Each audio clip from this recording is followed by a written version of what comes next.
Hi hello everyone, welcome back to Rukshi vlogs. இன்றைக்கி நம்ம வீடியோவில் என்ன பார்க்க போகிறோம்னா முளைக்கீரை கடையில் தான் பார்க்க போகிறோம். வாங்க நம்ம வீடியோக்குள்ளே போகலாம்.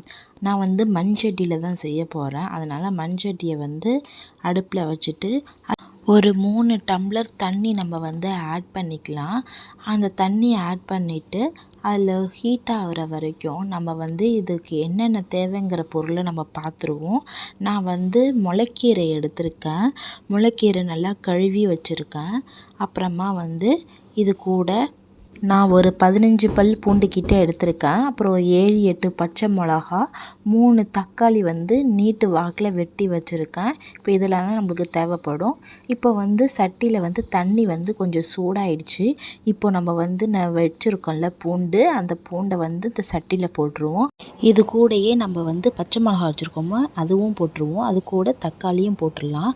தக்காளி போட்டு முடிச்சுட்டு இது நல்லா வேகிற வரைக்கும் வெயிட் பண்ணுவோம். இது நல்லா வெந்ததுக்கப்புறம் தான் நம்ம கீரை ஆட் பண்ண முடியும். ஸோ அதனால் நல்லா வேகட்டும்.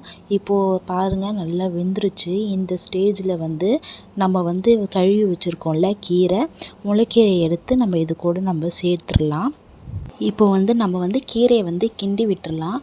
அப்போ தான் கீரை அடியில் இருக்கிற கீரை தான் நல்லா வெந்திருக்கும், மேலே இருக்க கீரை வெந்திருக்காது. அதனால் ஒரு 5 மினிட்ஸ் கழித்து திருப்பி கீரையை நல்லா பெரட்டி விட்ருங்க. கீழே இருக்கிறது மேலேயும், மேலே இருக்கிறது கீழேயும் பெரட்டி விட்ருங்க.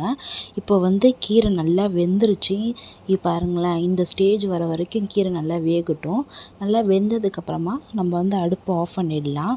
இந்த கீரையில் இருக்கிற மீதி தண்ணியை எடுத்து பத்திரமா வச்சுக்கோங்க. ஏன்னா நம்ம கடைஞ்சதுக்கப்புறமேட்டு சாதாரண தண்ணி நம்ம யூஸ் பண்ணாமல் இந்த கீரையில் இருக்கிற தண்ணி யூஸ் பண்ணால் அந்த சத்து எல்லாமே நம்மளுக்கு வந்துடும். அதனால் கீரையில் இருக்கிற தண்ணியை நீங்கள் எடுத்து ஒரு பாத்திரத்தில் வச்சுக்கோங்க. நம்ம தாளிப்புக்கு என்னென்ன வேணும்னு பார்க்கலாம். அதுக்கு ஒரு கடாயில் எண்ணெய் விட்டுக்கோங்க. எண்ணெய் விட்டுட்டு இது கூட வடகம் ஆட் பண்ணிக்கோங்க. வடகத்துக்கு கொஞ்சம் ஒரு பொரிஞ்சோடனே நான் காஞ்ச மிளகா 2 எடுத்து பாதி பாதியாக கிள்ளி வச்சுருக்கேன். அதை இது கூட சேர்த்துக்கலாம். இது கொஞ்சம் நல்லா பொரிஞ்சு வந்தோடனே நம்ம நறுக்கி வச்சுருக்கோம் கொஞ்சோண்டு வெங்காயம், அது இது கூட சேர்த்துக்கலாம். சேர்த்துக்கிட்டு நல்லா பொன்னிறமாக வர வரைக்கும் நல்லா வறுத்துக்கோங்க. ஏன்னா நீங்கள் கொஞ்சம் நல்லா வறுக்காமல் விட்டுட்டிங்கன்னா உங்களுக்கு கடையும் போது ரொம்ப கஷ்டமாக இருக்கும். அதனால் கொஞ்சம் நல்லாவே வறுத்துக்கோங்க. அப்போ தான் உங்களுக்கு ஈஸியாக இருக்கும் கடையிறதுக்கு.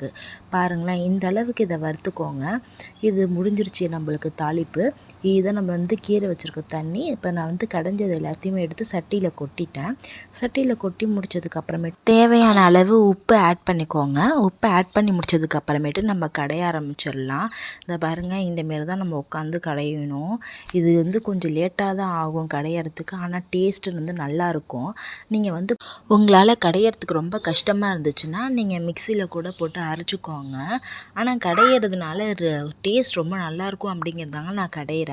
இந்த அளவுக்கு இதை கடைஞ்சா போதும். இப்போ நம்ம எடுத்து வச்சுருக்கோம்ல மீதி தண்ணி, கீரை தண்ணி, அது கூட இதை சேர்த்துடலாம். சேர்த்துட்டு நம்ம அரைச்சி வச்சுருக்கோம்ல கீரை, அது இது கூட ஆட் பண்ணிவிட்டு உங்களுக்கு எந்த அளவுக்கு தண்ணி வேணுமோ நீங்கள் அந்த அளவுக்கு எடுத்துக்கோங்க. எனக்கு ஓரளவுக்கு தண்ணி போதும் அப்படிங்கிறதுனால அளவுக்கு நான் தண்ணி எடுத்துக்கிட்டேன். தண்ணி எடுத்து முடிச்சுட்டு நல்லா கிளறி விட்டுக்கோங்க.